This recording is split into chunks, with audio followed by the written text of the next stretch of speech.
The era of the cattle drives lasted from shortly after the war between the states to the early 1890s. The highlight of the Great Western Trail was 1879 when Corwin Doane recorded that 301,000 head of cattle crossed the Red River at Doane's Crossing going north. And what was amazing and kind of frustrated some of us old drovers was the fact that Colonel Cody and other people with their Wild West shows and Congress of Rough Riders took us old cowpunchers and drovers, it was just hard-working people, and made heroes out of us.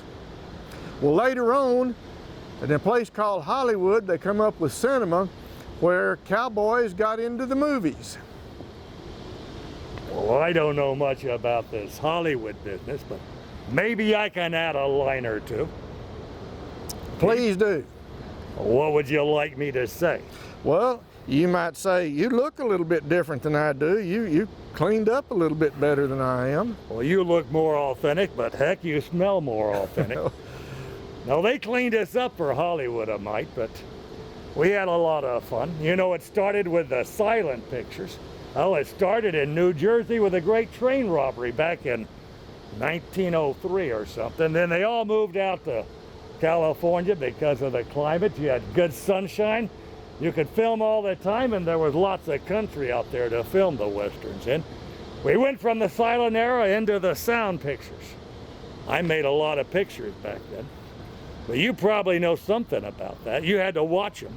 Watched a few of them. You probably paid good money to see me on the screen. We did. A whole generation of us grew up with the cowboys of the Old West being our heroes.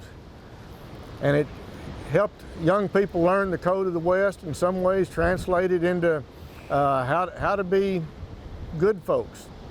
And it also helped people learn that there's a whole beef industry with a proud heritage behind the cowboys, and helps people understand that beef doesn't just come from a supermarket or from a fast food restaurant.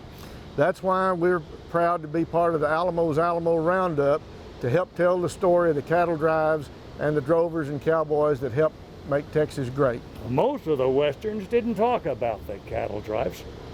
Just some of the best ones, like Red River or Lonesome Dove. But those stories are important because it lets you know what it was kind of like on a cattle drive. Too many of the other Westerns just dealt with people shooting bad guys, and maybe that wasn't exactly the way it really was in the West. But we had a good time, and I think we told the story for quite a while. Kind of hard to find us now unless you go on the channels that show the old movies.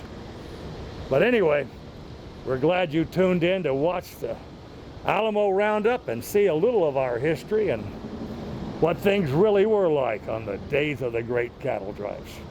Happy trails. About the size of it.